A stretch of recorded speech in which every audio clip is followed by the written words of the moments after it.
whatever milestones that Black people make against hate, it ends up benefiting all the other people of color. I can't see what his end game is. The Republican Party is the party of racism, is the party of white supremacy, is the party of hate. This is wrong, and it needs to stop. Everybody wants to go back and drag that piece of history up, but they don't want to go back and deal with what their ancestors did to the indigenous people and to Black people in this country. You got to go.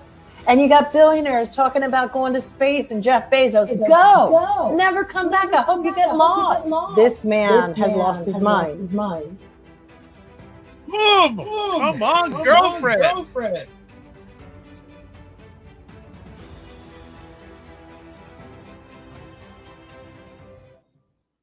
What is up, everybody? It's Dr. Vibe here, host and producer of the award-winning Dr. Vibe Show, the home of Epic Conversations.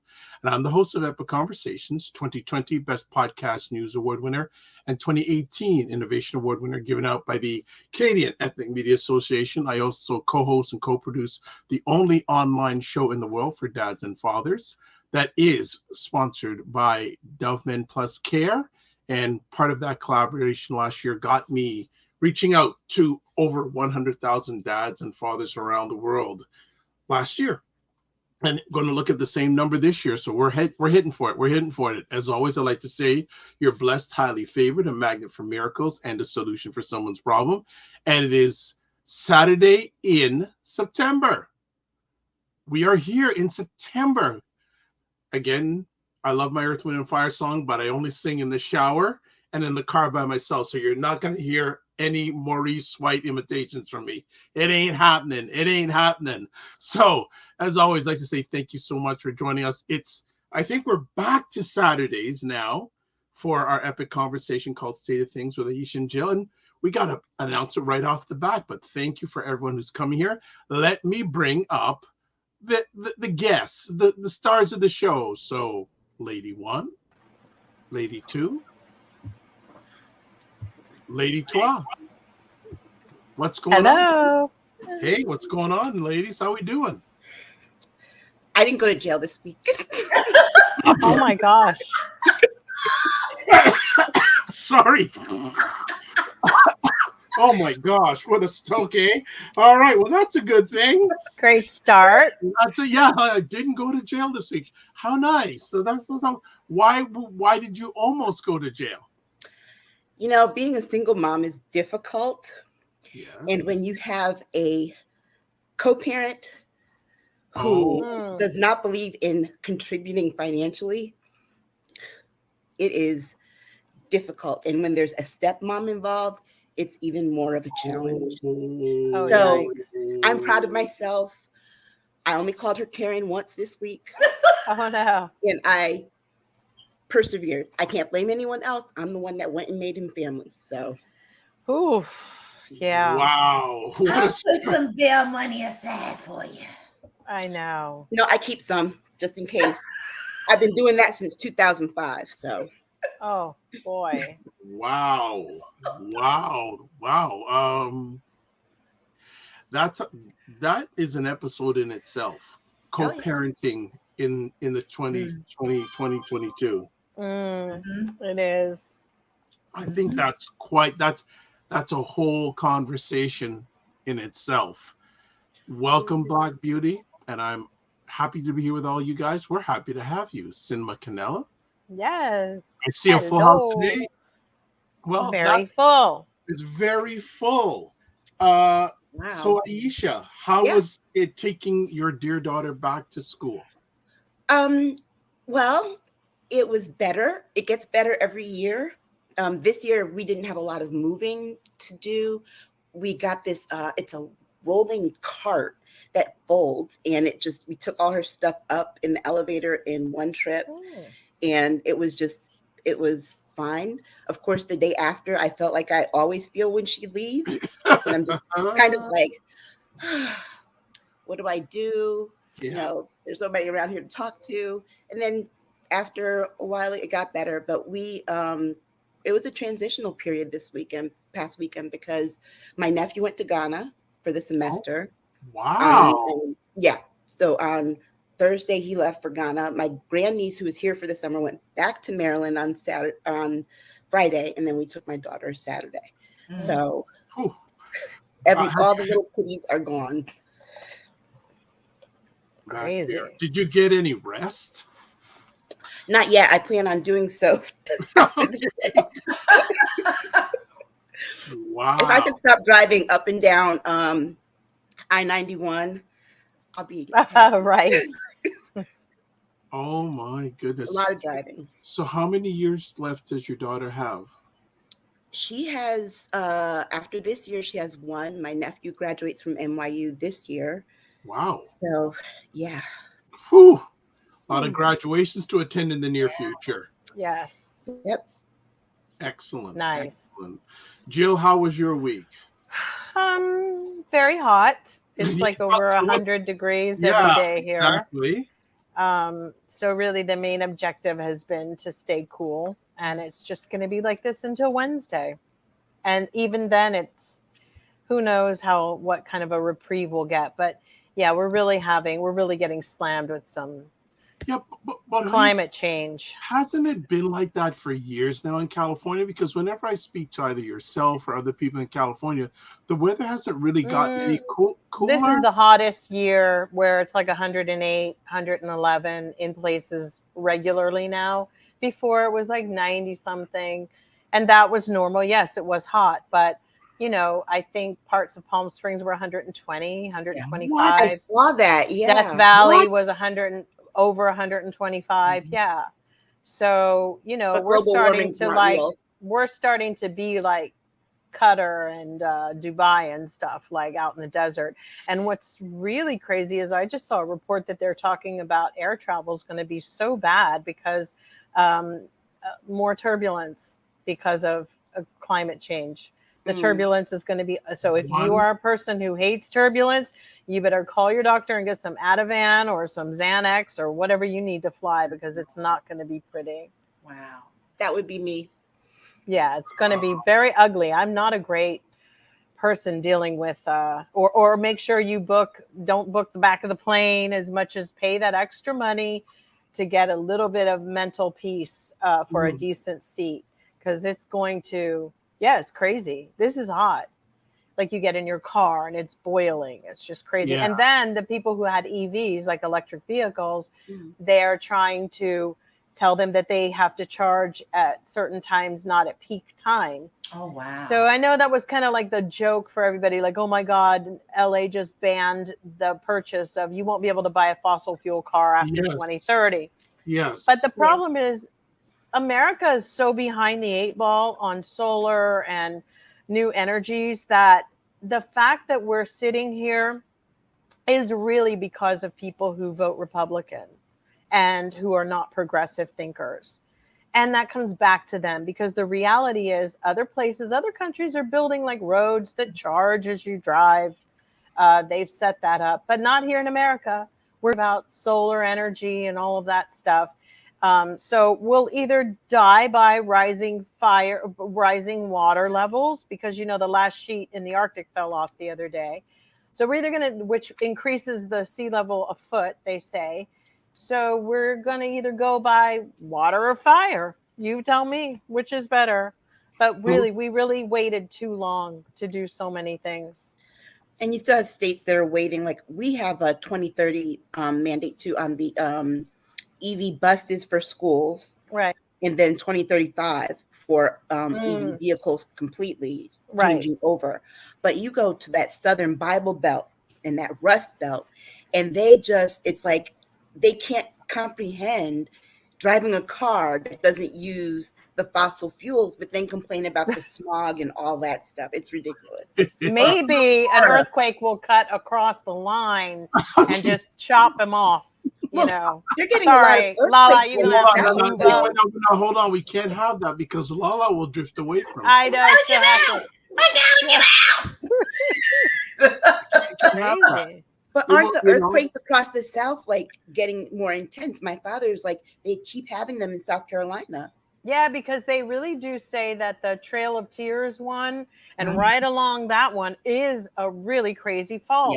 because, and it's so quiet, but it would be a horrific tragedy for that one. I mean, here in California, it's not perfect, but we do build. Okay, Jill has frozen. It's all right. We'll continue on. Lala, how was your week? Any earthquakes? Any? No earthquakes, but lots of thunderstorms. Really, really bad thunderstorms. I'm used to thunderstorms from Kentucky, but it's really been rolling through pretty heavy, like drenching rains. Just the heat after that is pretty unbearable. I literally don't leave the house unless I absolutely have to. So I'm kind of with Jill on that. This whole world, this whole climate change thing, people who are in denial about it are stupid, just plain and stupid about that, because it is happening. It is shifting. No one can breathe in this. And there are a lot of people here that don't even have AC. Yeah, it is ridiculous, because even the Northeast, it is still in the 90s in September. And that's so rare. That's so rare. Usually by this point, it's like heading to the 80s and 70s, and it's just in the 90s. And every day it's like hotter and hotter and hotter. And then we're on a coast, so we also get the humidity. Yes, it is. It's suffocating. I can't do it. When we first moved here to Florida, it was interesting because I had just gotten my health back on track, and I had started jogging, learned to jog. And I was able to do that in California. I didn't care what time of day it was. Even on the hottest days, I could run.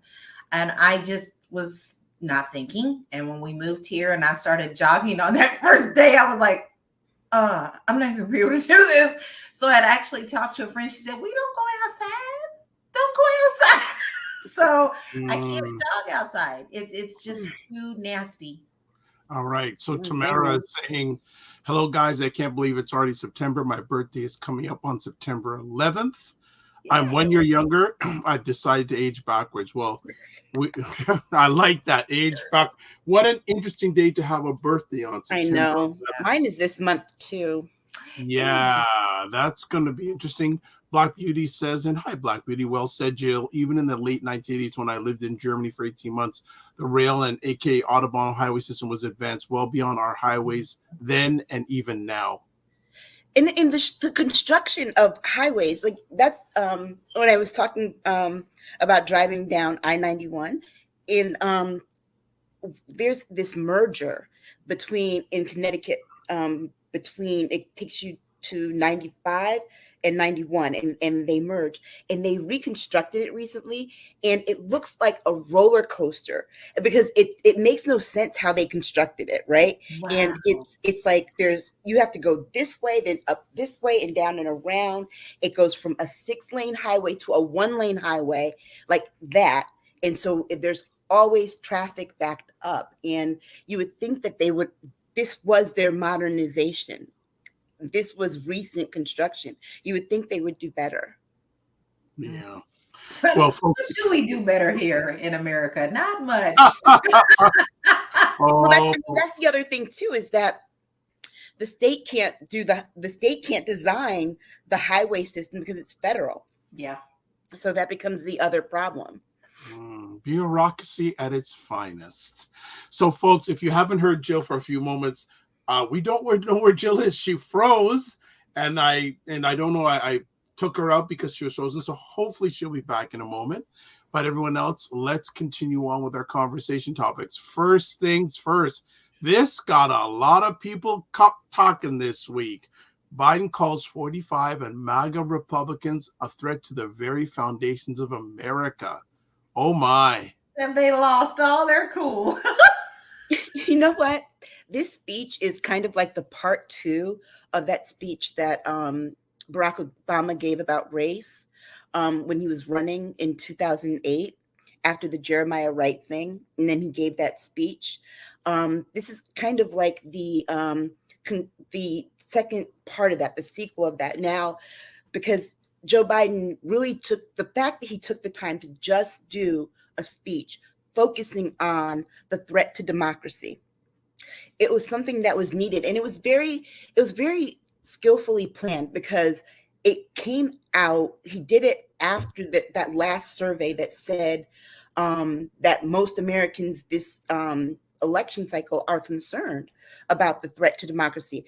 See, Republicans have had it wrong. That poll has got to have tripped them up, because they're thinking, oh, the cost of gas, these economic issues, and it turns out that everybody is afraid of what this MAGA cult is doing to the country.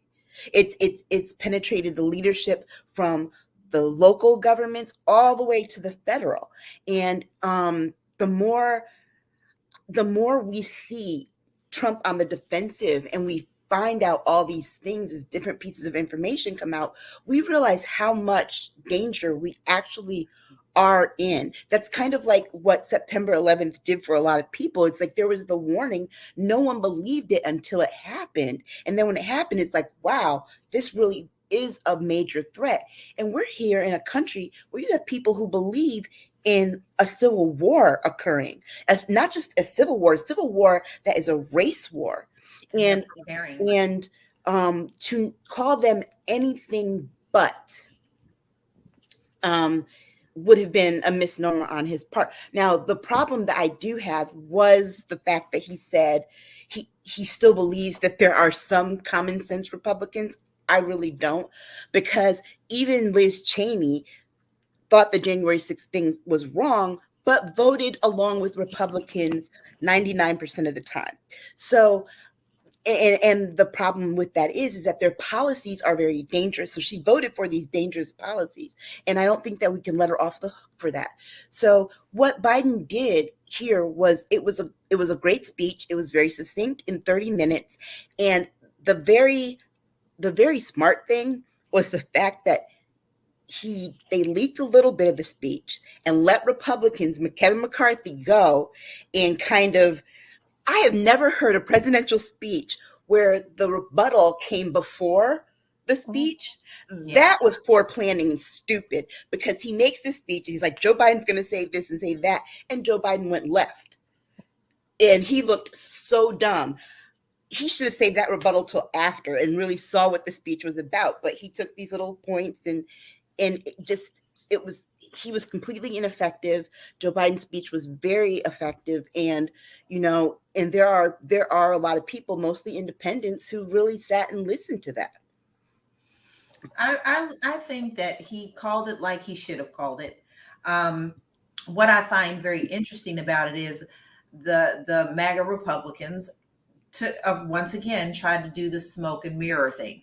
And immediately, what did he used the Marines to stand behind them. And they just pick everything that they can possibly do that makes no sense, when we clearly can pull the same thing that the orange one did many years ago and did the same thing, and they were applauding for that. So no matter what we say, whether you're conservative or a liberal or whatever, MAGA are their own group. They are a self-contained hate group, and he is their leader. So we do need to stand up and say something. And I'm glad that he finally did. But my question is, what took you so long? Is it now all of a sudden getting ready to be serious vote time? And so now you want more attention on you because it's vote time. But I hope everything that you've said, President Biden, you stand behind and you push forward with, because otherwise we're just going to be blowing in the wind and still continuing to look like we're doing nothing. That's my problem. Well, we've got Jill back. So Jill, what the electricity went out. Oh, you're kidding. Oh my goodness. Yeah, the heat. They're rolling, aren't they? Yes, they're going to do rolling out for until Tuesday. So, I got to talk fast. Well, what did you think about President Biden's speech calling MAGA Republicans? Hey, it was magnificent. That Scorpio man, there was my Scorpio. Thank God Merrick has turned up, and so has Joe. Those two Scorpios right now have been laying it down, and I'm so happy, because I was very worried. I think that he was accurate in calling them that, Because here's the thing. Usher had a great, no, Usher, not Usher. Who was John Legend had a great quote, which was, or a statement, which was, if you're really upset about being called semi-fascist, it's kind of like you need to do some self-introspection, because if that is upsetting you, you have a problem. You need some reflection here, because you could, it's like they're responding to being called a name that they're answering to. He called this out, but now we see the ones making the biggest stink are the ones who really are answering to it. Mm-hmm. So for me, it's like, if it ain't me, I'm not going to be tripping. I'm not a semi-fascist on any level. So for me, I'm just like, this is what it is. But if you call me something, it only becomes that when I respond to it. Mm-hmm. So, I think that the problem is that it was about time he said it. I think it's very strategic, because it cornered them. It cornered them all with their own principles that they don't have any. They're amoral. And to be honest with you, it really put a lot of them, it's holding a lot of their feet to the fire. And I really respected that he finally did that with a lot of them. It was about time. But like I said, if you're tripping and you're responding to it, yeah, most of them are. And the fact that they're clutching their pearls is absolutely ridiculous. It's just going to get worse and worse. And that JD Vance, it's like, these people have mental conditions. They have mental problems. And, they have some problems. That we are starting to see that we have people who are in the role of government who are really disturbed and need to be in they're certifiable. And I hope that really gets highlighted quite properly soon, because it wasn't like he showed direct support to our DOJ, but what he was doing was showing a sense of our government, how it's supposed to be balanced and structured. Mm-hmm. And the fact that these people don't even want a democracy. And, you've got to look at them half crazy. But I do believe that what he did, which is another thing we've often talked about here, is shunning people. That's it. You cannot tell me that these people who have been sitting there with pictures of, like, the Confederate flag, or doing Sig Heils, or they're not proud to own that? What, they want to be forwards now, not own what they've been doing for so long? Come on, Laura Ingraham. Let's talk about your father around the dining room table. Apparently he was a real Nazi, because even the brother of her brother says that he was. And she low-key did a Sig Heil at Trump's one of his rallies. They all do it, but they don't have the stand up there and do it in public. And they try to pretend that they didn't. So miss me with that. We're going to hammer you all home, down, like that. What's that game when those toads keep popping their heads up and you just, that's what we're doing. We're going to do it all the way to the polls. We're going to whack-a-mole. So, well, this is the funny thing. Fascists. They were upset about being called semi-fascist, but not the fact that he called them white supremacists. That tells you all you need to know. Sure. Mm-hmm. That tells you everything. When he said it, I was, first of all, that's the very first time that a president has really referred to a political party as white supremacists, right? And so when he said that, and then they tripped on the fascist part of it, they tripped on everything else but that, which tells you everything. They, like I said, they are the party of white supremacy. They are. They've become it, they've accepted it, and they love it. And you know what? It's going to be their downfall. It will. I hope sooner than later. I think to me, it seems like they are finally getting cornered and being called out, and it needs to be said. I mean, they're up in Pennsylvania now, doing the same thing with Trump. I mean, they're out there now with the signs and the high signs and the swastikas, and still yet they're out there talking about they're not. Well, there you. Oh my God, it's about time. There you are. I did some work in Pennsylvania, and and I was. I just got to say that when I go to and it was doing real estate actually. So if I went as in disguise, low-key white woman, oh my God, I heard everything about who they didn't want in the neighborhood, what they didn't want, and all of it. That's right. Pennsylvania is a very, racist town. And yeah, they're humble at heart, but let's not forget, even on Walton Mountain, there were a few people who were like mean to those Black people when they moved in. So we're saying across the board, just because you're from humble beginnings doesn't mean you're a supremacist, because that has gone a long way in America. Just that in itself. I grew up with Ku Klux Klan around me, so I will not miss a moment to talk about that and what that felt like. Just knowing certain places were off bounds, off limits, and that some of the very white people you could actually be interacting with, or their parents or whatever at the school gym, could have some real ill harm to you, which is why probably Black folks never let their kids sleep over at other people's houses. When some white kids would be like, come on, let's all go and have a slumber party. Black folks were a little bit more hesitant about letting their kids go out to people's homes and sleep over. That was not a very common thing, but as I've gotten older, I kind of understand why. You don't know who somebody's Uncle Pappy is going to be. That's right. So, you know, the thing of it is that, okay, not all Republicans are white supremacists, but all white supremacists are Republicans. Yes. So that right there is the point that he was trying to make. And if you clutched your pearls about that, if you got upset about it, Elise Stefanik, that means you are a white supremacist. Yes. But they don't like to be called out. You know what I'm saying? That they never have. They're proud to do this mess behind closed doors. They do get a little bold sometimes and come out and take their hoods off. But for the most part, they don't want you to say that to them, even though they want to say that behind their own closed doors. Which has always been very fascinating to me. You had to be a punk in the first place by putting something over your head so that nobody could see you, but we know who you are because we know your voice. And I too, Jill, grew up in the same situation where I was not allowed to go to people's houses. Yeah. And there was a certain line that we did not cross. There were certain counties we did not cross. And it was very clear I was not to do that. So I just see that this isn't going to end until something massive happens. Once again, I really feel like the ashes are going to have to be burned all the way down before a phoenix is going to rise, because you cannot put something back in a box once it's been released. Well, they got a surprise coming because they've underestimated their adversaries. Well, not only that, but it's like it won't change until the media starts shunning him. The media stops covering him. I wrote this tweet to someone the other day.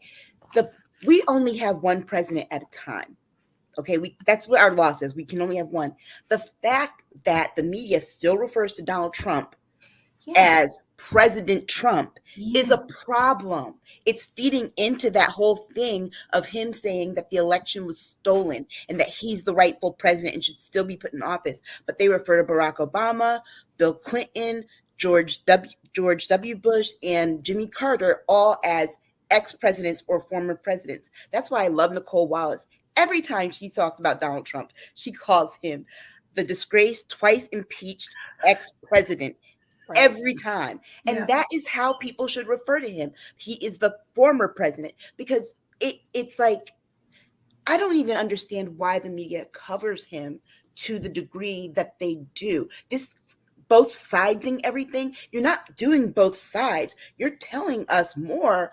We're hearing more about this BS than we do about the things. How is it that we did not know about this Indigenous woman running in Alaska back in June? We just find out now because she won. That's right. But we should have known before.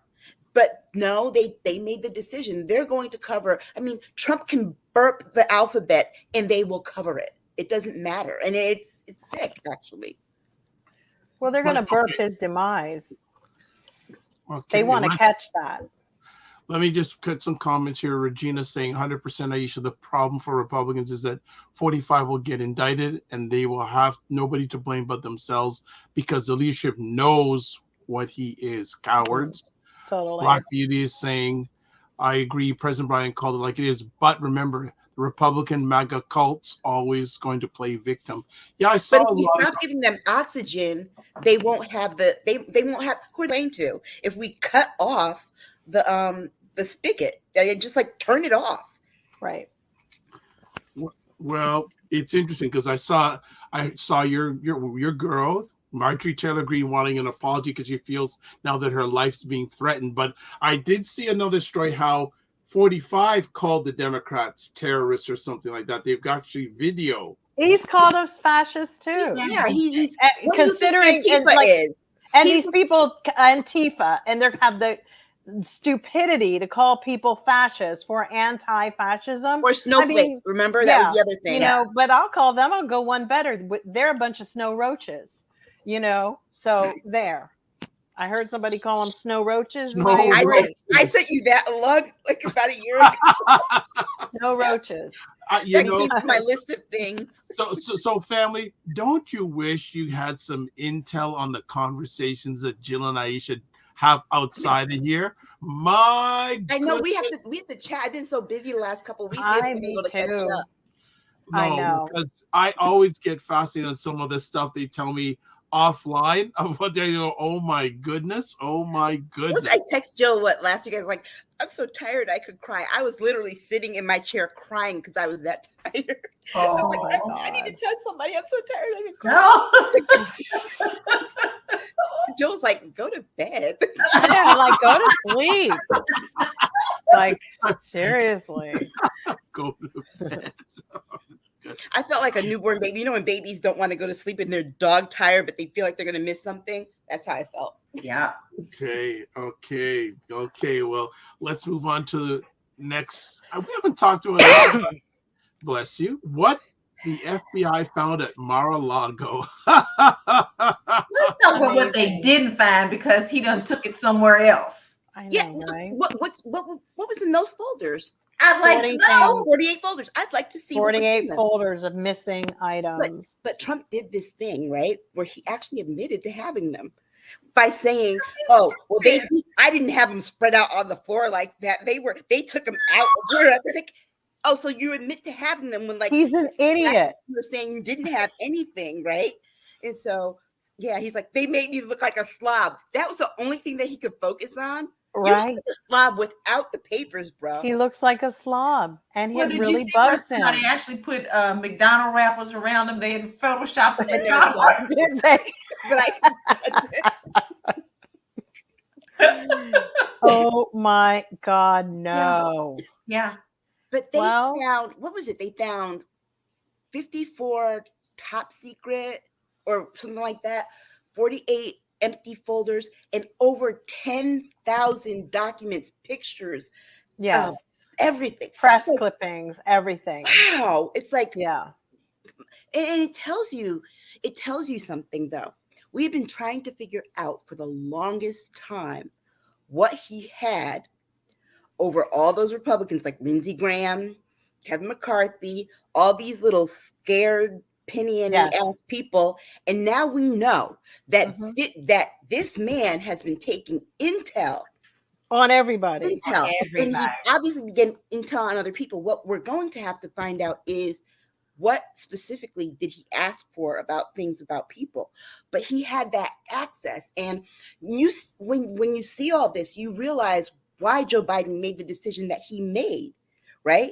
Because clearly somebody had to tell Joe Biden, hey, we think this man has these documents because we can't find them. We don't think you should be giving him briefings anymore. And so he was mad because Joe Biden took that away from him.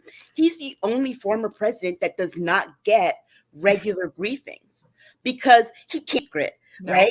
I mean, here's the thing. I tweeted this too, but it's the truth.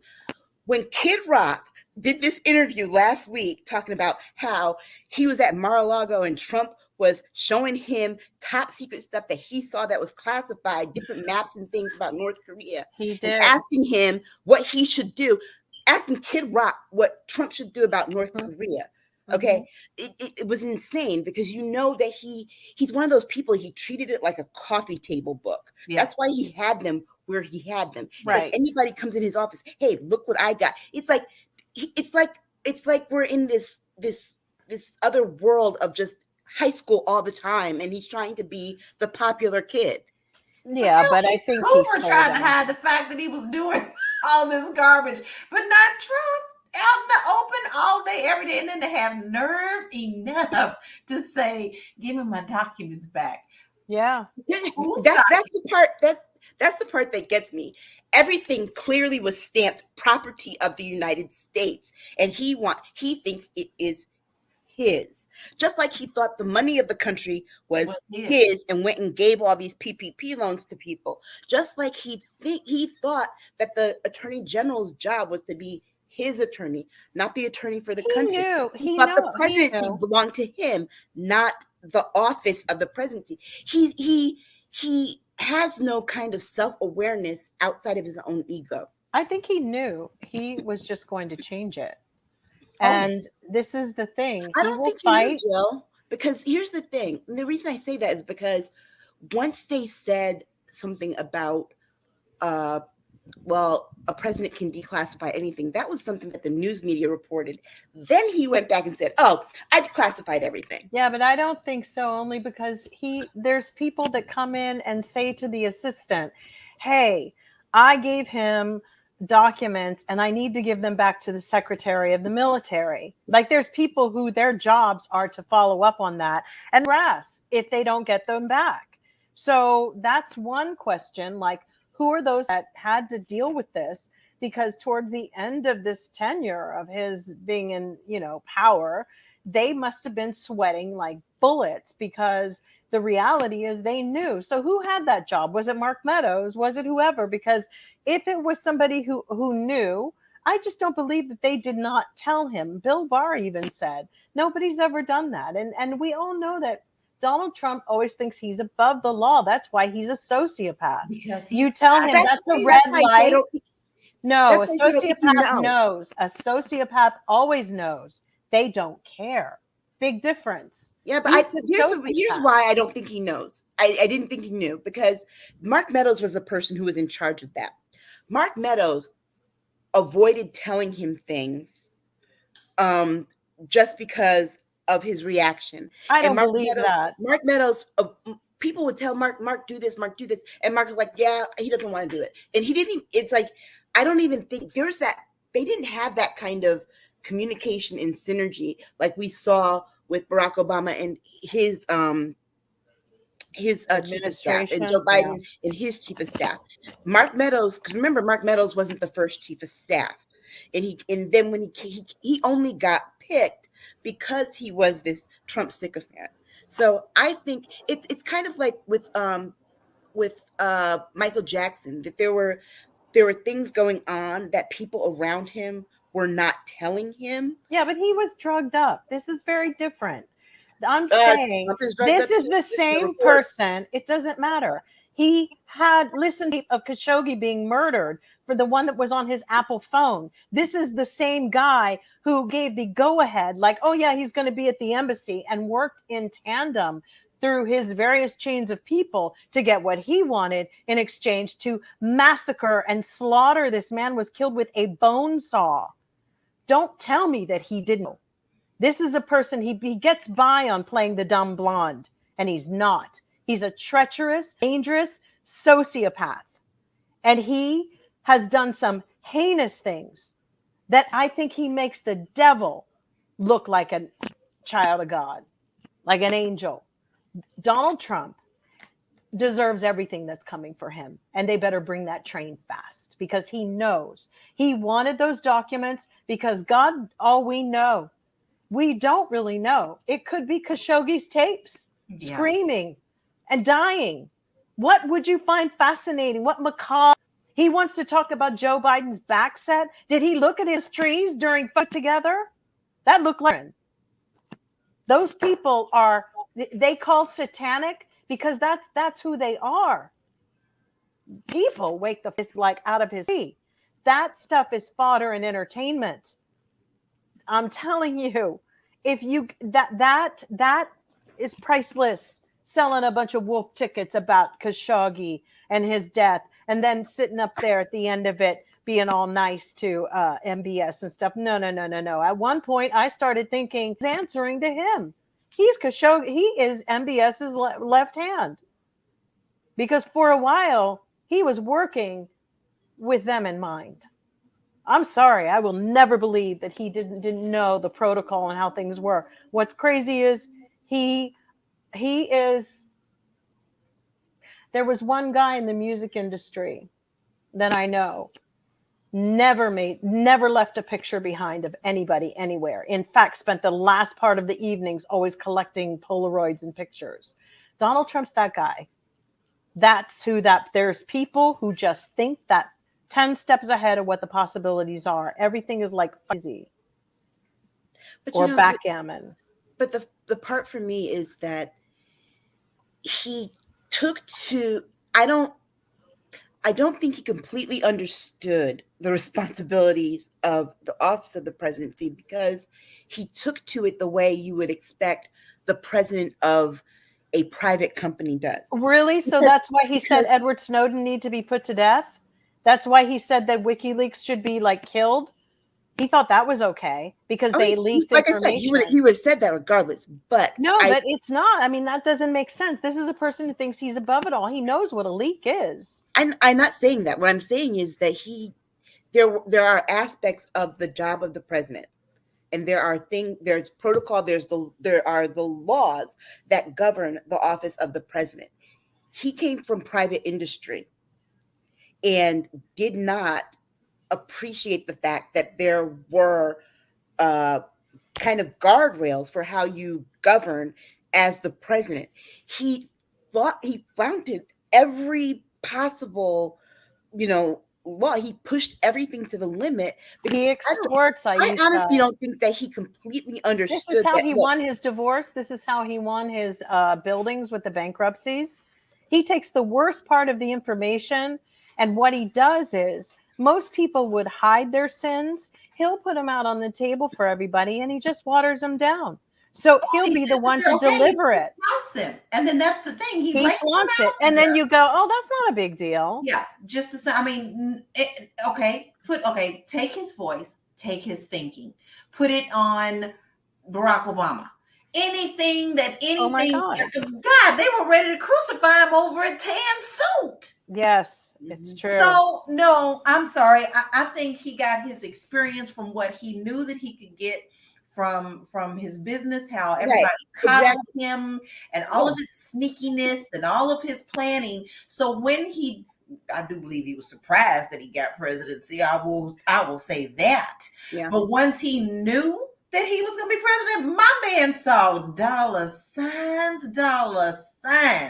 Immediately, the first thing I think he thought was, who can I get on today that I can use for power? What can I do to gain more power and money in my life? I don't care about my wife, whatever. I don't care about my kids. Well, that was clearly the point, though. It was, you could tell that he was going to try and monetize the presidency. That was the intention when he ran.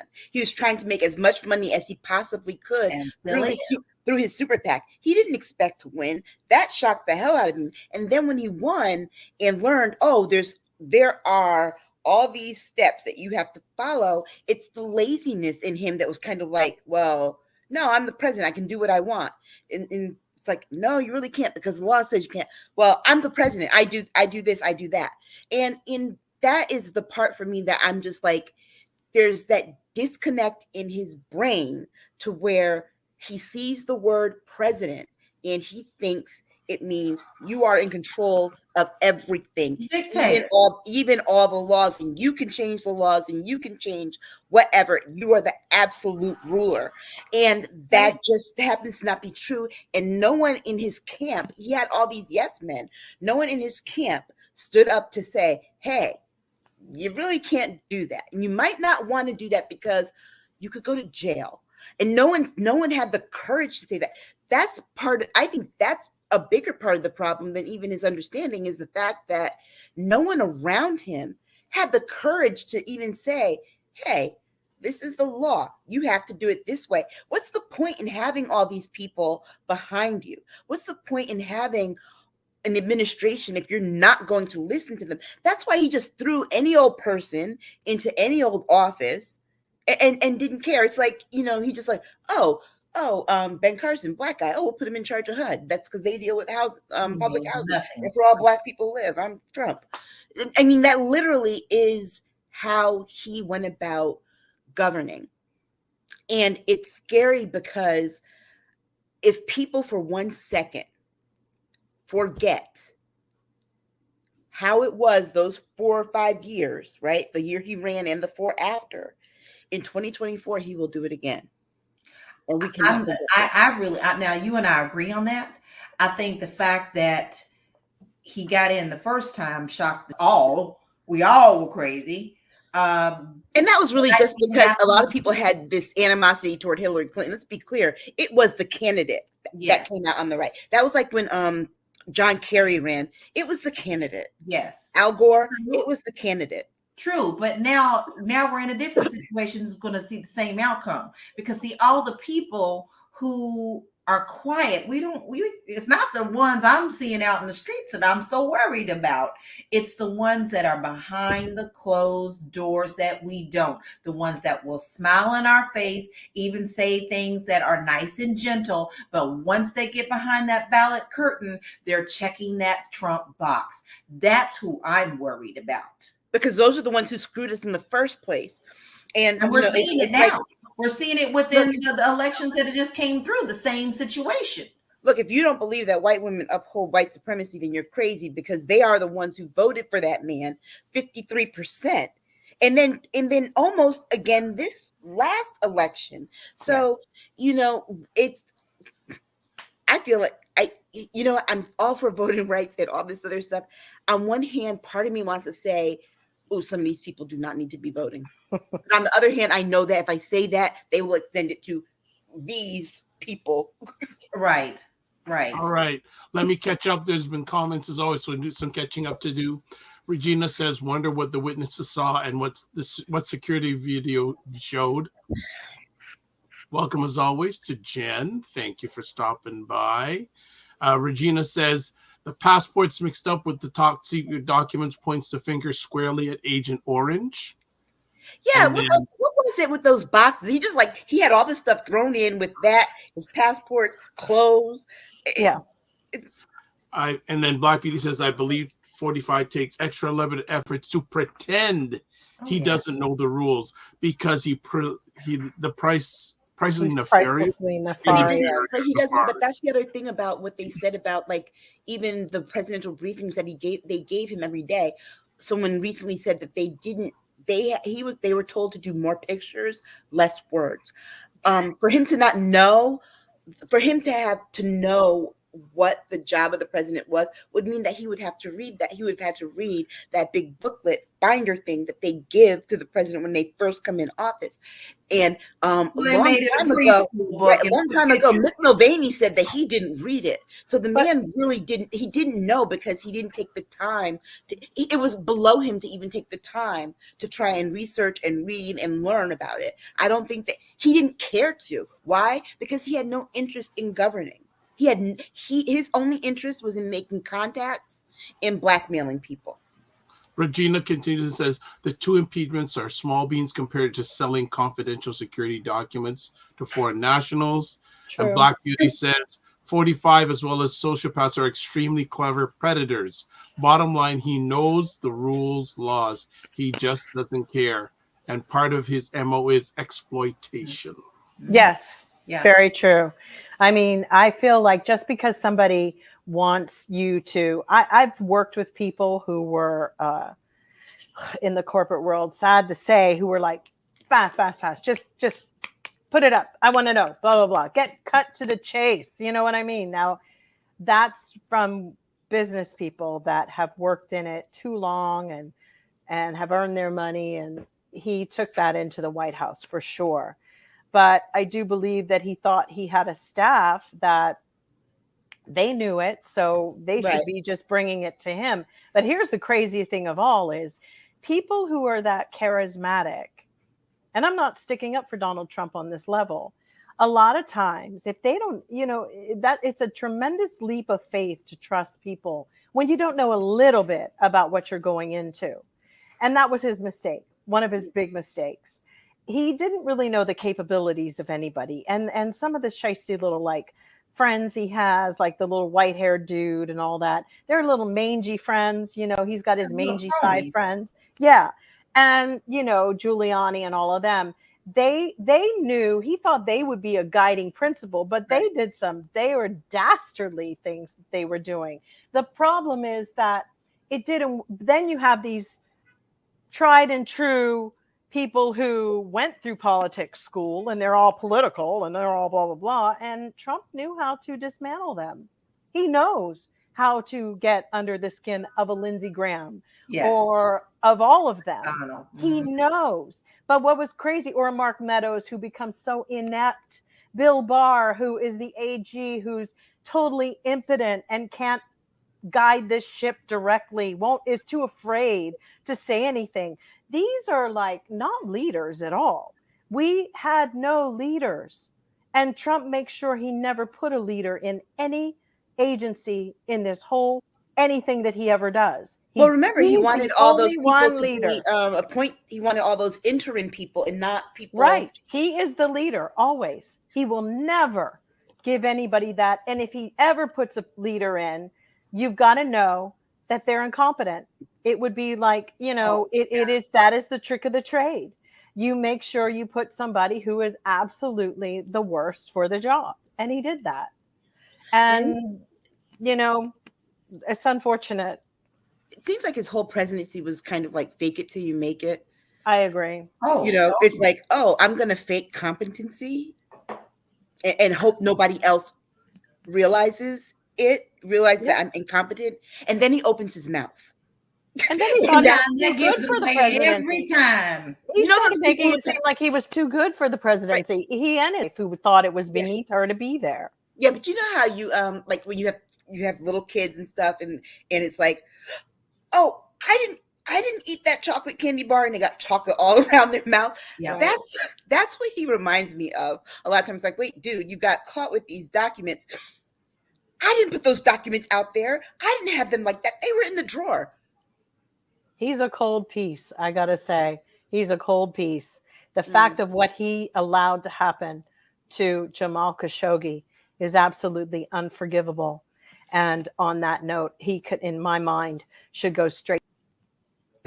But yet you've got his supporters who's just right beside him. It was horrible. There was no. Every time he comes out, it's Jedi mind trick. I didn't do that. But to wonder what they'll have on that family, and all of these people in world domination. Yep. That was your what did they talk about, the Illuminati, their hands on the ball. That there it was right there. That was it. I mean, I really want to see what he has on Lindsey Graham, because it's not his sexuality. I mean, that's like an open secret. That's an open secret in South Carolina. No one cares. Yeah, nobody cares. I lived in South Carolina. Everybody knew that. Nobody did not know. Stealing money, I would say. Stealing money has to be the most dogged thing. If they could find and track that Lindsey has billions somewhere, that would be the only thing, because people only get upset these days over. They don't care about kids getting killed. They don't care about any of it. They don't. Think about that. It has to be money. It has to be strong enough that rich people tried to influence another election, right? Mm-hmm. And that Lindsey Graham is willing to become a subject of an investigation. Exactly. He risked it all for Trump. Lindsey's been brokering the deals, Aisha. I bet Lindsey, he has been in it the longest and has access to a lot. He knows how the games are run. He knows the structure. I believe he's an arm to this whole fiasco that's going on with those documents. I believe that he liaised and is doing stuff. And that's why he's really throwing his body full force on the railroad tracks, honey. And you got to go, why? What is this? Because Lindsey's been playing all ends against the middle probably for a very long time and is very wealthy. All right. Let's move on. Next conversation I think topic. you're right, Aisha. The rhetoric of violence being normalized by the right. Aisha? Again, Mr. Graham, when the fact that he makes this threat of violence, what do you mean if he's held accountable? These people are going to go, basically, it sounds like they're plotting another January 6th. Oh, they've been It, plotting. it, all he did was just kind of, point it out. The plans are already they're already in the works. And all he did was just point it out. He's forewarning us. You know what? I was listening today and someone said the only choice when there's a problem when people only see it as either they win or it was stolen, not the fact that they could possibly lose. And Right. that is where this is right now. It's like, wait a second. So basically you're saying either either Republican sweep or it was rigged. And so that's the logic they're going to go into. And they know that part of it bothers their people. They know that their people don't like to see the rest of us vote. If they could go back to pre-1965, they would. Hell, put it this way, they gutted that part of the Voting Rights Act that would have kept DeSantis from forming his little election police, okay? Which is backfiring. They pretty much dismantled the Voting Rights Act. So this idea that, if we don't get our way, we're going to burn the whole damn country down. That part has got to be, it's got to be scary for people. People need to be scared about that because they're not playing when they say, we saw what they did January 6th, right? We saw what they did in Michigan the year before because of the mask mandates. Remember, they were all outside the state capitol in Michigan with their AR-15s and everything in March. They were inside the dome with the AR-15s, right? So I think that to just normalize this language, and it's like every newspaper person, every journalist, TV journalist, when you report on this violence that they talk about, why are you so damn calm? I'm a journalist too. You see how upset I am about this. It's like, no, we can no longer be quote unquote objective media anymore. We have to be subjective. When you have a political party whose idea of fairness is to kill off the people that they don't like, then you don't both sides any of it. You have to just report the side that is on the right side of history.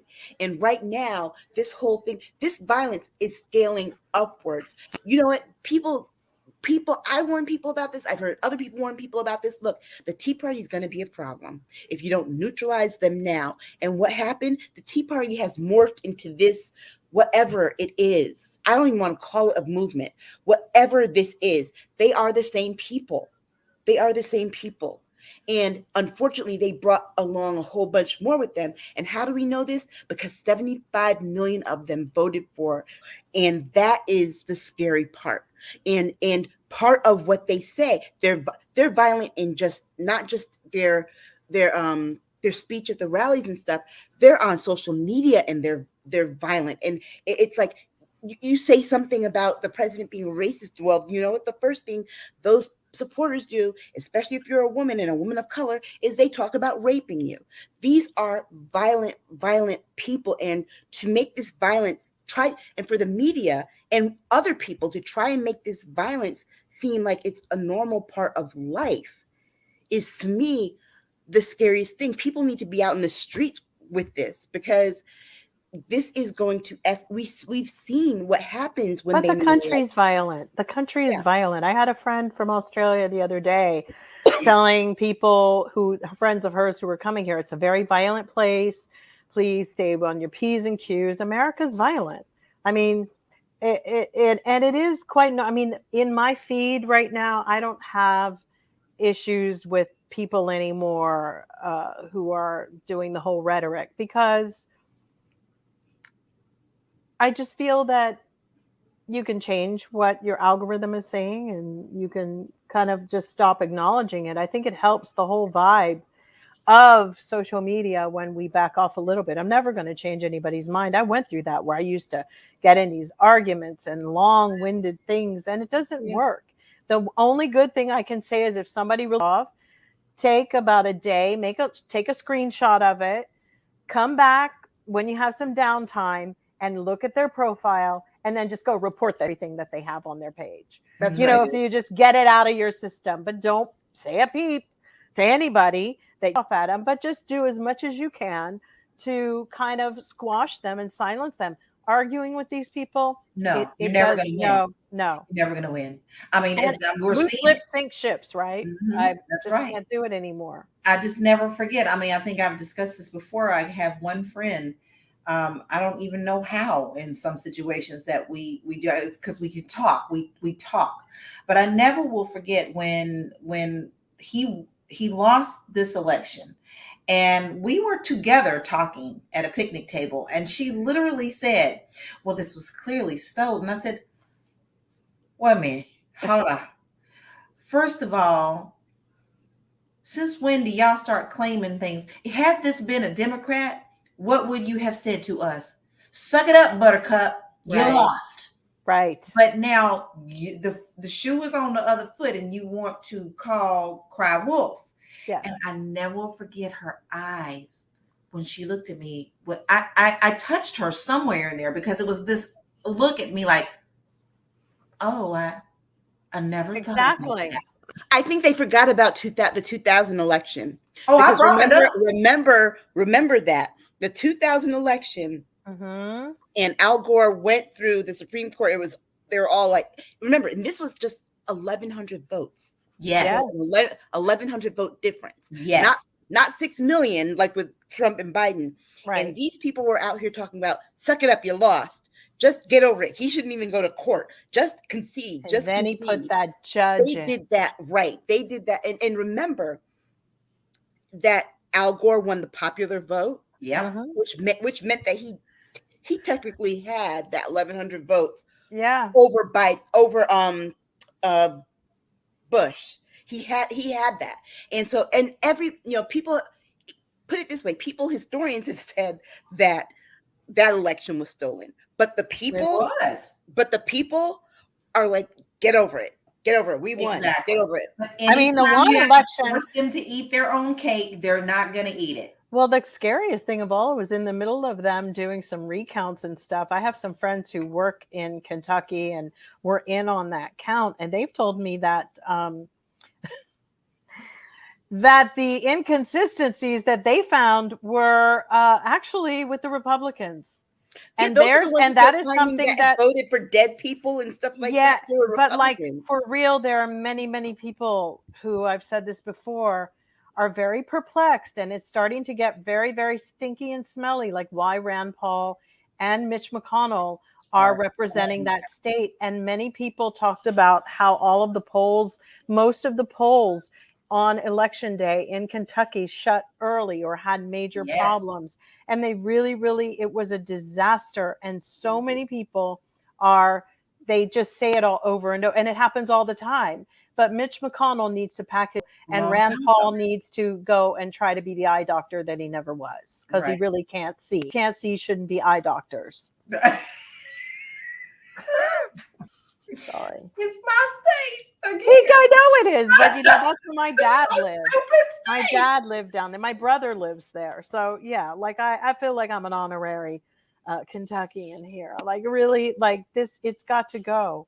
So yeah, we have been normalizing a lot of the violence, but I gotta say that it's still being cherry picked. They really don't want to. They don't want to bring this up. I'm serious. They don't want to bring this because they are going to. It ain't going to be cool.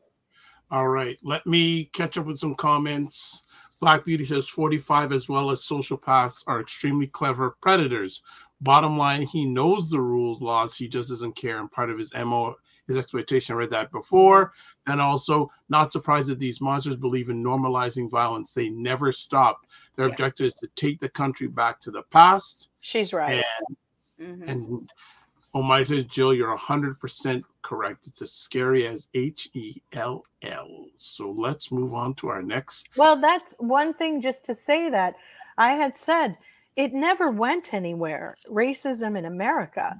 You know, we have been so focused on our culture, which was primarily being held up by the bookends of America, the coastlines, Florida, you know, New York, that whole Eastern board, and then we had the Western board, but nobody was ever dealing with the ones who said, we're forgotten now, nobody loves us. Yeah, there's a reason they were forgotten. And now we see why. Well, also And too, they don't make up the bulk of the how about we just population. forget them again? But also too, they forget that they're not the majority of the population. The majority of our population in this country lives on the coast. But what they've done is, you know, they come in here sucking up food and heat and making all these demands. And the real problem here is, I mean, for me, I really wish that the Democrats would start with this whole buying up the houses and then the housing market and stuff. Mm-hmm. I really would hope that they start renting out to Democrats in certain areas, if they can figure out how to do that, because that's what I believe a lot of this buying was about with the hedge funds, that they're still going to try to control what's going on election wise and how they're going to gentrify and codify and all of that. Because let's not forget, you know, not to bring up Breonna Taylor again, but, you know, there was a story that came out that said that this was the mayor and his people had a plan to gentrify the area. Yes. And it's since come out of the police who went around the back of the house and made the first shot through, which is why the police responded in a barrage of bullets. It was never her boyfriend who shot at them, never. But this was a plan, a very sick, dangerous plan. And, you know, the forgotten places in America are actually quite frightening. Yeah. And they've been racist for as long as I've grown up in this country. They just hid it. They were hiding it. And now it doesn't really look back like they're going to go back. That's why I say we got to whack-a-mole. And I really am not a firm believer of, I believe in shunning people. You don't invite their kids over or to parties, y'all got birthday parties. If they're Republican children, don't invite them. Shun the whole, like the Japanese do this.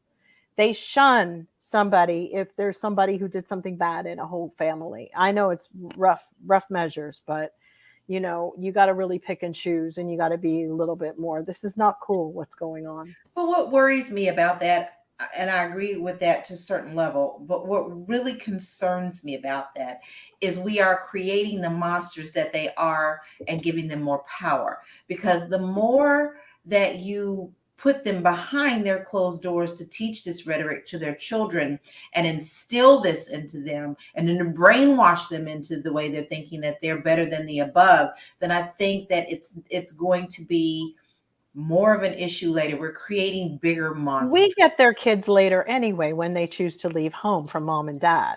The liberals always get their kids because they're kids who are curious and want to go and explore the world. But bad associations spoil useful habits. Mm-hmm. I do not believe in fraternizing with people that can bring you down or bring down the party or bring down all of it. I don't. So what do? I mean, I get it. It's a little kid. You don't want to say you can't come to the birthday party, but I'm sorry. I don't want to deal with some, mm-hmm. you know, there were times I'm sure my daughter was not going to some birthday parties because some parents didn't like. So I just did the same thing. And that was in New York.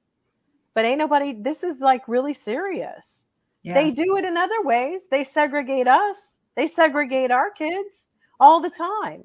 The only time, you know, your kids get to, like, you know, from the inner city, go to some of these suburban high schools to play football, and then they leave. You know, it's like they get to pick and choose when they want to, you come and play sports on our thing. They do it. They do it in real estate. They do all of it. Mm-hmm. So why can't we do it? It's never changed. Yeah, it hasn't changed. That's been legalized racism. That's legalized racism. Gee, I just think I'll just like redline our district and we'll make it so that not one Black person could afford to ever even come here and deliver a newspaper, let alone. So yeah, it's still here. Let's just outprice everybody. Yeah, it's really crazy. And now it's like we don't even want them driving on the street. So we'll just harass them and call the police on them and have a little bit of power over people and make them feel like they're fifth-class citizens, which is what the white Karens were doing. Mhm. They were wielding this power over anybody, person of color, because they knew they could. Mhm. Too many That's never SUV mind. episodes for me, honey. But you know, I, going back to this rhetoric issue, I think that it's one of those things where these people have take Lindsey Graham, for example, right? The fact that he had the audacity to say this shouldn't surprise anyone.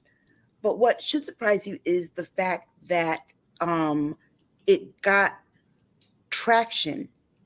It should not surprise you, but scare you that it got traction among the far right. And what are they doing when they heard that it was a dog whistle, but it was a blatant dog whistle? And what are they doing? They're suiting up and they're getting ready Mhm. because they're just waiting on the command to do what they did on January 6th again. And this time they're more organized, and it's not going to be just the federal government. It's going to be at every state capital. And we They're should taking notes from what they Oh, did yeah. wrong. Oh yeah. Mhm. Oh yeah. They're taking notes. Because let's be very clear. That wasn't the ultimate plan. That was a tryout. Mhm. That was a tryout. When they do this next go around, it's going to be so sophisticated. And we better do something soon, because these people are not playing. These people want their damn country back. I don't know. Look, if they think that they look. I'm sorry. They want the country that they stole back. It wasn't a fair fight, because the next time they do it, there's going to be bullets coming back at them. So there's a big difference here. We don't really know. They really would be optimizing on something that's not founded. That's the whole point of this. Like, they were given the courtesy. I doubt that they will be given that again. I mean, let's never forget the government level in Baltimore once. Don't ever, and I don't care if they're white and they think that it can't happen to them. At this point, they need to consider that it might, because I watched Waco, Texas. I saw what happened with Janet, whatever. They were not messing around. When the United States government has enough, you will recognize. So that's the difference. They didn't get that this time because we had a president who was acting and he was trying to get, his way. And there was no exchange of power, because remember, Biden couldn't come in at that point. It was January 6th. It was like we were in limbo. But just look at what they did. I mean, this is a great example. Like, I always hate to use Breonna, but it's a massive turning point for a lot of things. Okay, she had no idea she was going to be a martyr for all this crap. Of course. But I remember when the Black organizations, the Black gun owner organizations came in and said, okay, y'all want to come with your guns? We're coming with ours too. It's true. And it scared the hell out of all of them. However, the ones who are always in the closets are always ready. Who showed up on the other side? Yeah. What is that going to get us? I don't know. But just don't be remember, they couldn't even get people to show up at the Capitals on the time they tried to do it again. Yeah, true. So they've been cut at the knees a little bit. I honestly think, though, that the reason that didn't happen at the different capitals, because I remember, first of all, I remember the one that they were supposed to have in Connecticut. They were all planning on meeting in an IKEA parking lot. IKEA shut that down. IKEA said, but they were supposed to do it in all major cities, and they couldn't do it. Right. First of all, people to get up and go. I'm telling you, they've overestimated their people. I think that the difference between that and this, they're okay on this, but they ain't about showing up. But most inflammation. Yeah, but I don't think that they were as organized as they were January 6th when Absolutely they did not. the state things. I don't think that they were as organized. And remember that the direction for January 6th, as we know, came from the top down. With those individual state things, that was a bottom up kind of thing. And so I really think that was where that went wrong. But make no mistake, they learned from that too. And so they're going to the next time, they're going to they're going to do something. It's going to be bigger. We need to really, and the keep our eyes Capitol open. Police are ready for them. Yeah. This time, the Capitol Police might not be what they think it's going to be, because Right. they killed our Capitol Police. But They you know, killed hey, them. Blue Their Lives orders. Matter. Make no That's mistake, the another Capitol thing that's Police- unforgivable with Make him no in mistake, power. the Capitol You think he Police, would be their on his orders- knees crying and saying, "I'm so sorry." He didn't give one fly, not one of those officers.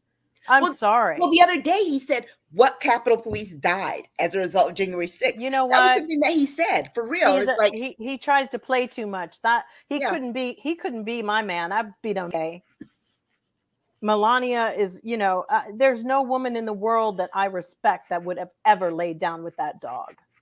Well, she knew what she wanted. This is what drives All me right. crazy about people. We got to move on, family, because we got some more things to chat about. So let me just catch up.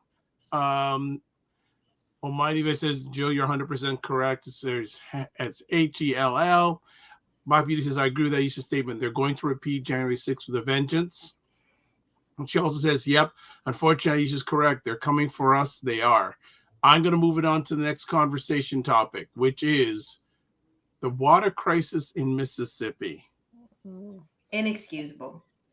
We Flint still too. dealing with Detroit. Flint too.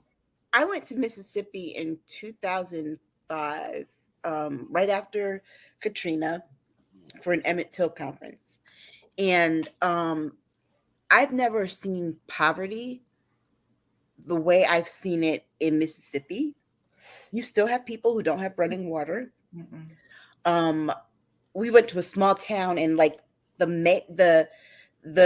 mayor is sitting in overalls on the front of a storefront, and it's like just the pace of life. But it's you realize, especially down in that Delta area, going towards Jackson and down and further down, this is where all the Black people live in Mississippi. Okay. And remember, Mississippi has the highest concentration of Black people in any state. So make no mistake that this is methodical, it is planned out, and that this problem grew out of a lesser problem. All they had to do 50 years ago was fix their water infrastructure to avoid where we are now. But you know why they didn't? They didn't do it because these Black folks. Mississippi lives to be last in everything in this country. Okay, they're last in education and proud of it. They're last in healthcare and they're proud of it. They're last in incomes and they are proud of it. And so the thing that they most pride themselves on is not changing with the times as fast as the times are changing. They really keep that state in a state of 1955. And so here we are, they've got this 1955 problem in 2022 with the water, right? It's like, at this point, people are better off getting well water than getting the water that's treated from the plant, because all they had to do, the mayor of Jackson told them 3 years ago, hey, you got to do something with this because eventually this is going to happen. And guess what? They chose not to listen to him. Not just because he was a Black man, because he was a Democrat. They are trying to squeeze the Democratic controlled districts in that state out. And it's like, you know what? We'll just make sure that people don't have things they need to survive. Water is essential to life. Okay? They know that 90% of our bodies are made up of water. You don't give people water, they will die. They have no, it's quite sad because, like I said, my nephew's in Ghana. The thing is, he knows he can't drink the water, right? But they're providing people with better water than what they're getting in Mississippi. They can't even get enough bottled water to them. He refused help from other states months ago. Because remember, this water crisis isn't It isn't something that just Who the governor refused. Right. The governor refused.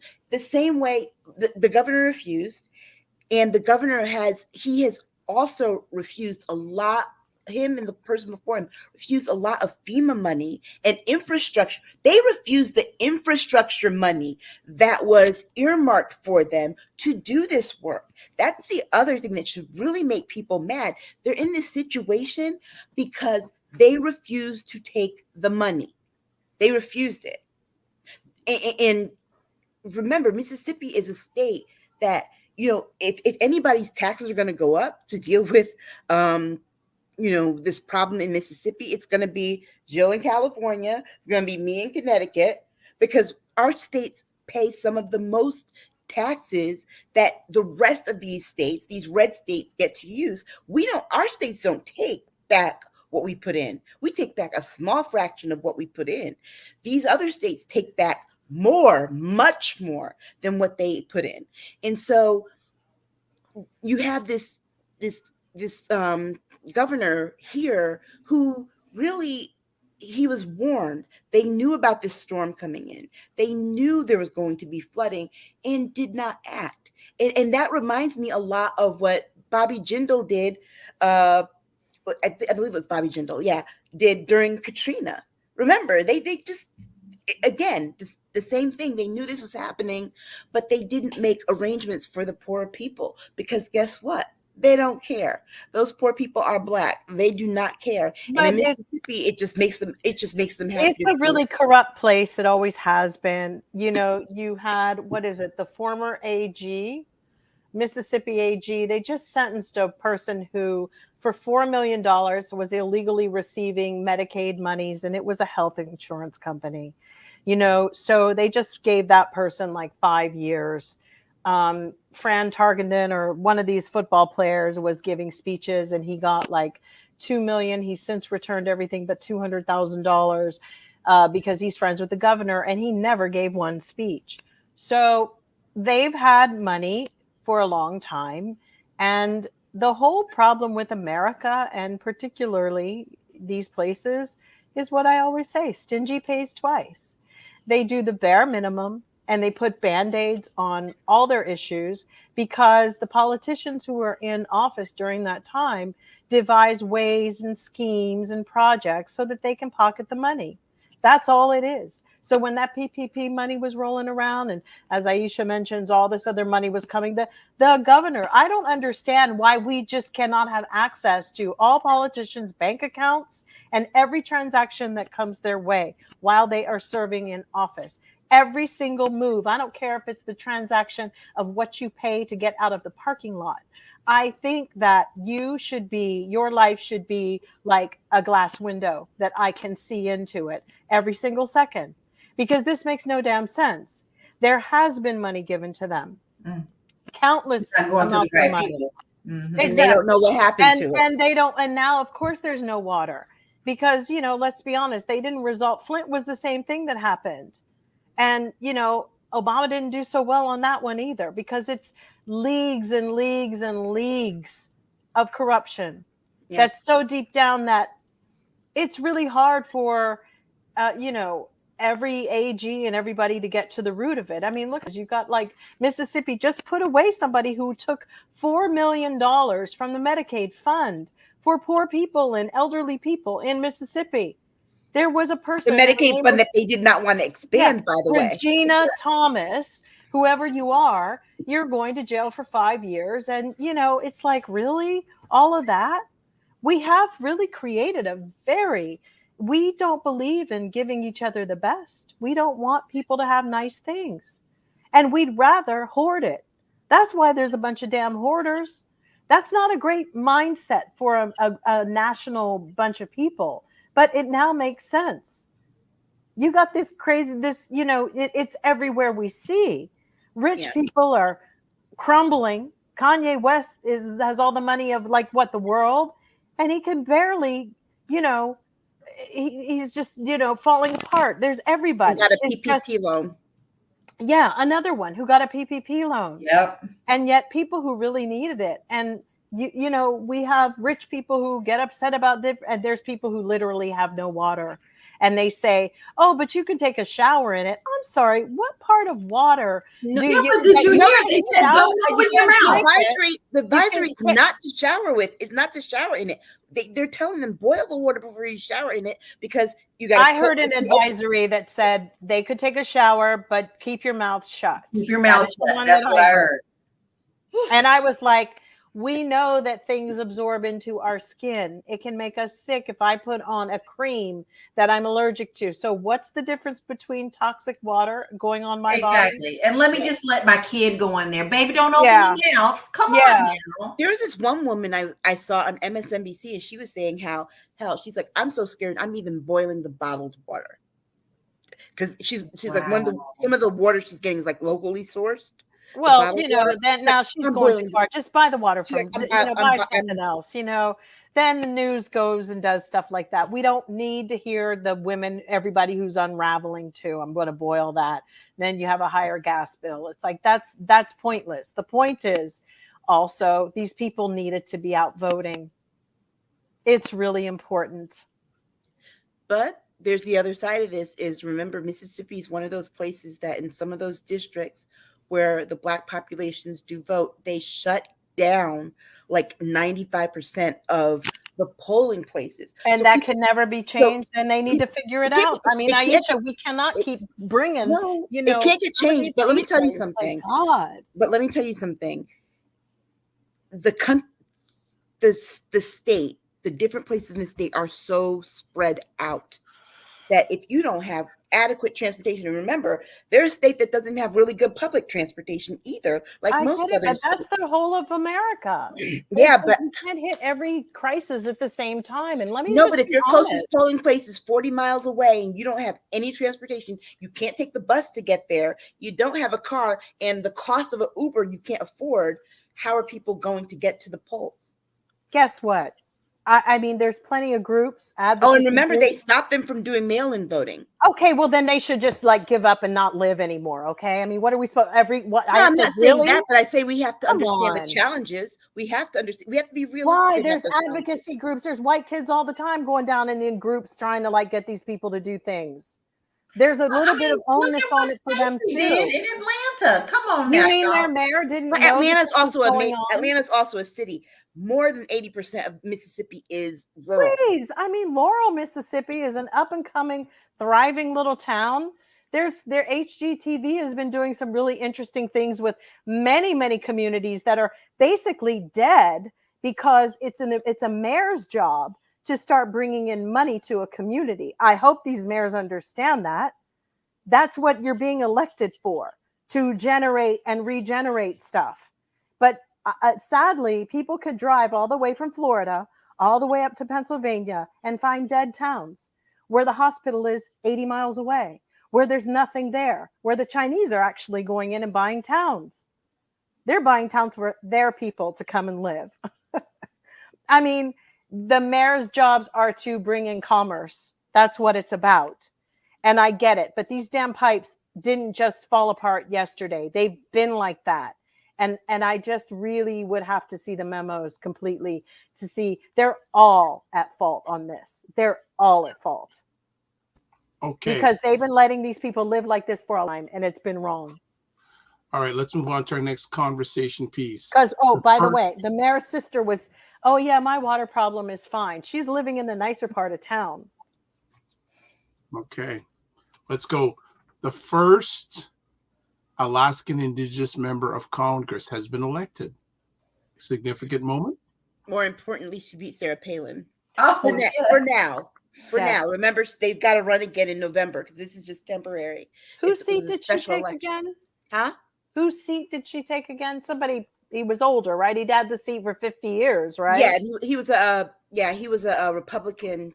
That's the other thing. The other thing, it was the first time a Democrat took that seat in 50 years, and it's the only congressional seat that the state of Alaska has. Mostly all the other states, pretty much have, more than one. Alaska just has the one Congress member. So she'll be in, and then November she'll run again, and they do that ranked voting again.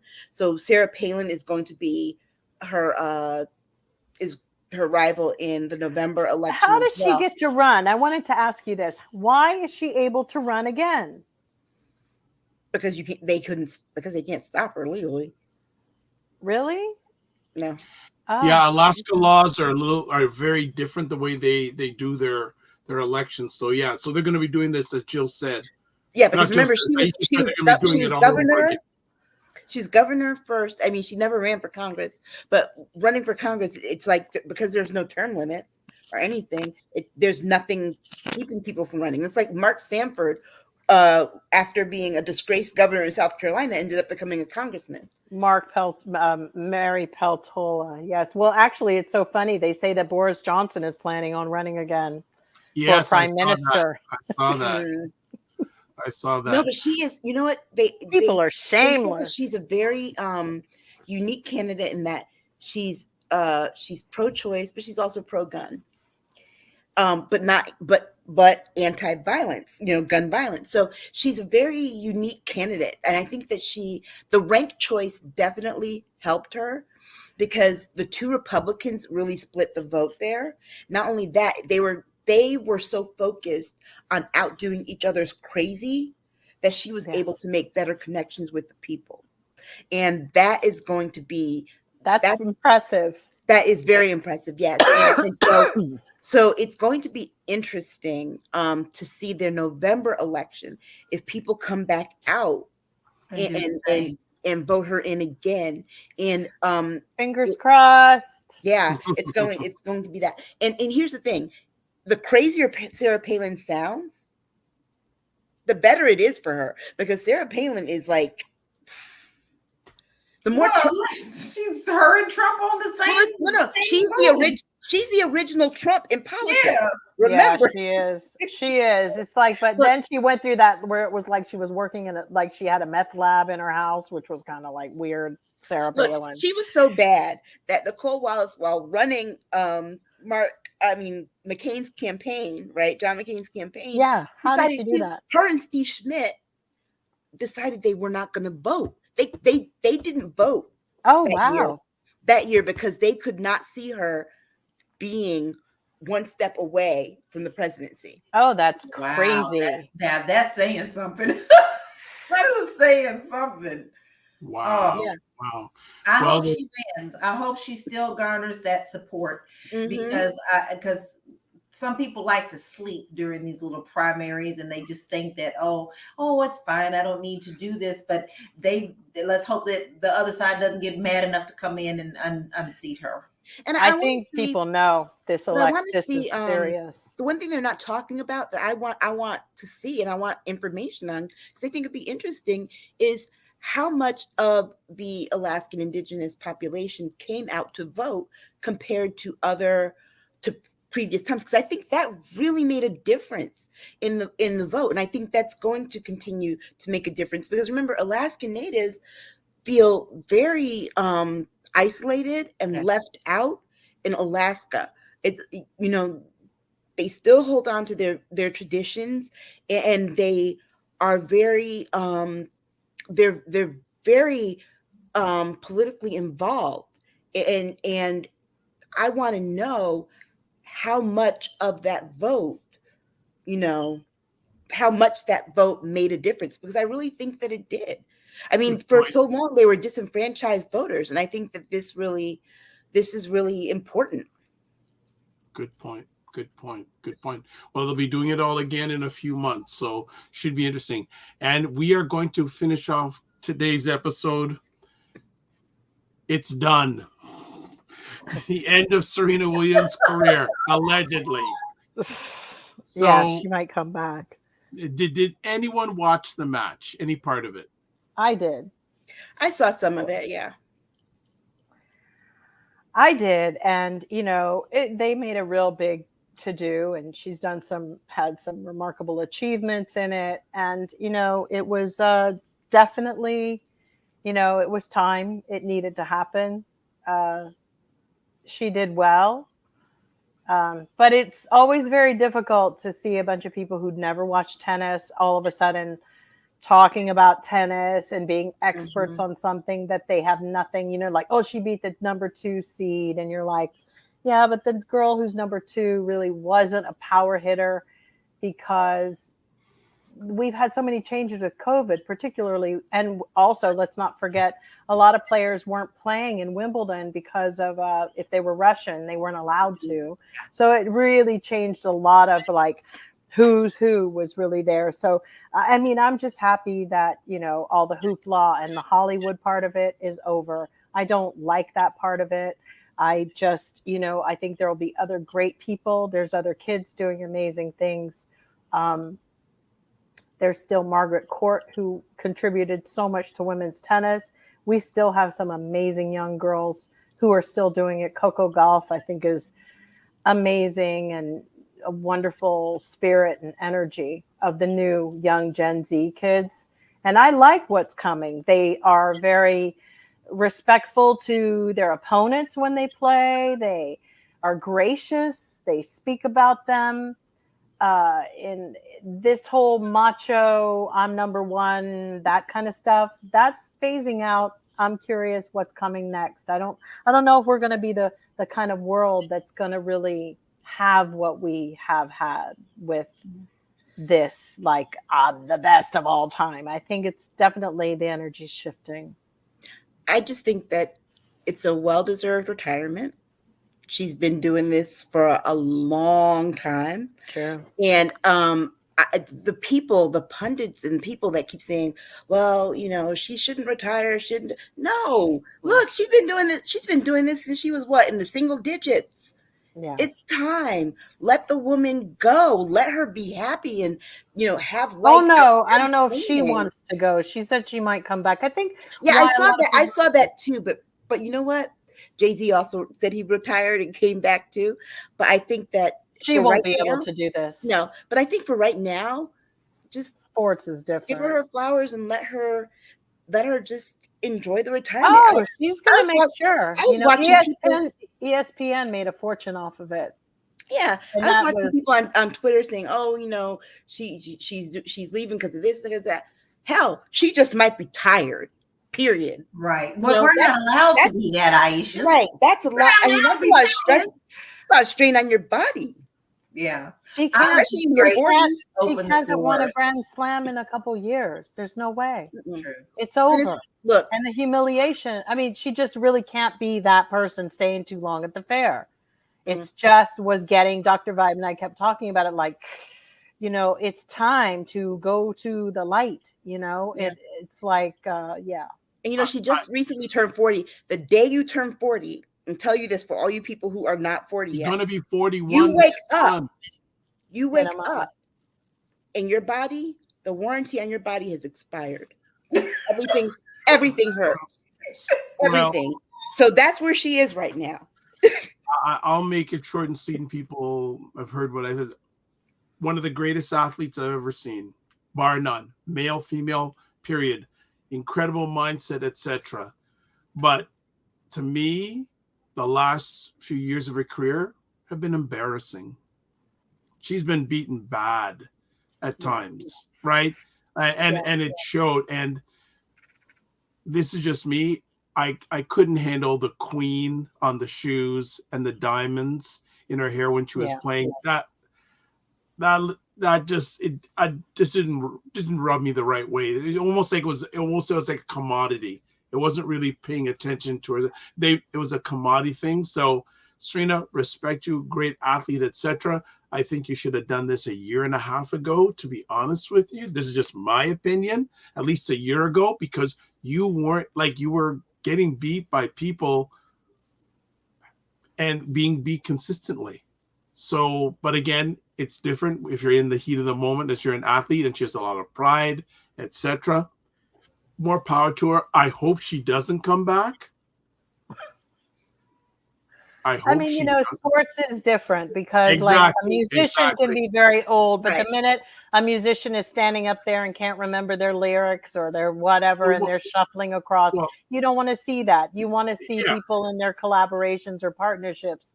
Still, you know, but sports is not that way. Sports. Not only that, she even said in, I don't know what night it was, that if I would have played more, I may have done better.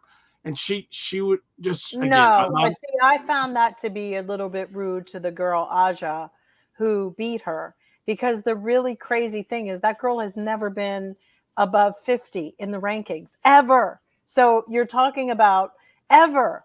So, Yeah. and I really thought the crowds at the US Open were the most disgusting crowds I've ever seen. Short of Australia had some really bad ones.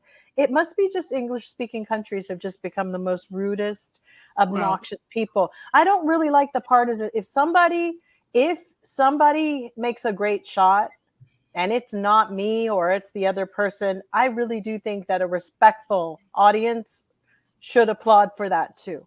I really think there's some great people, because greatness cannot exist on its own.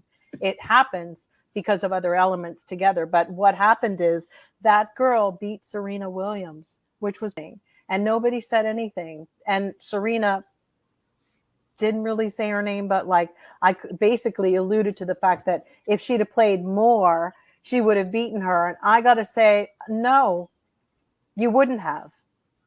Well, but I found it a little bit not gracious to be like on your way out the door and you still talking like, you know, but that's what it is. You know, it's a very masculine energy thing that I just don't find interesting.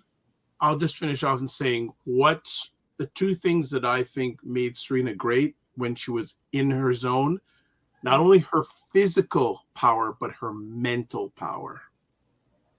Why? If you're slamming if you're hitting the ball, like like you're the guy from the Fantastic Four. But I just say, but her mental focus was always good. But again, too many distractions, and she isn't what she's, and she knew that. But let's put it this way: the mental energy that she took to stay as long as she did on top, she couldn't keep that even when she's playing players half her age. That takes even more mental energy because she didn't have the same physical stamina as she had before, and that she needed to go on those mental reserves that maybe not be there. But that's just me.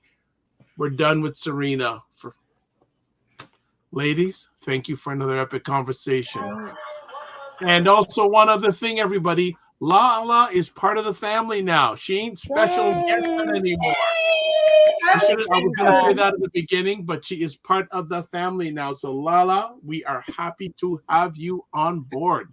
And I'm happy to be here. Good. Now you got to change the name again. And we're not going to cut your state off until you escape, right? He'll get me out first. All right. Well, thanks everybody again for watching live. And as always, we'd like to have our friends, our stars, share their contact information. So first up, the new member of the family. You can find me at Realty Goddess on all platforms. Type in my name, Lala Key. You're going to get Realty Goddess anyway. So come on and you'll see her doing things like this. And she's very active on social media. Next up, Jill D. Jill D. Jones, Twitter, and Jill Jones Music and Instagram. There you go. And Aisha K. Staggers. Aisha Staggers on Twitter. That's the best way. Short and sweet. You can catch myself, all these things at the bottom. Website, email. Oh, I better put myself back on. That's interesting. All right. Put myself back on. Website, email, YouTube, Facebook, Twitter, Instagram. So thank you to everyone who watched another epic conversation live on the replay or listened to it on replay. And as always, thank you, Jen. Great conversation as always. Thank you so much. So as always, to end off with this: live your life as a dream. If you can dream it, you can make it. Sometimes you have to get smaller, get stronger. Block assumptions and aim bigger, aim better, aim higher, aim wider. And wherever you're watching this, please subscribe. I believe we're going to be coming back on Saturdays. We're going to start doing Saturdays all over again. So thank you so much for taking the time to watch this live, watch it on the replay, or to listen on the replay, or to listen to it live. So live your life as a dream. If you can dream it, you can make it. Sometimes you have to get stronger to get smaller. Block assumptions and aim bigger, aim better, aim higher, aim wider. Love, faith, and respect. Remember to give yourselves grace, and don't just manage your time, manage your energy. And we will see you next Saturday night, 9 p.m. Eastern Time, 6 p.m. Pacific. God bless, peace well, keep the faith, and walk good.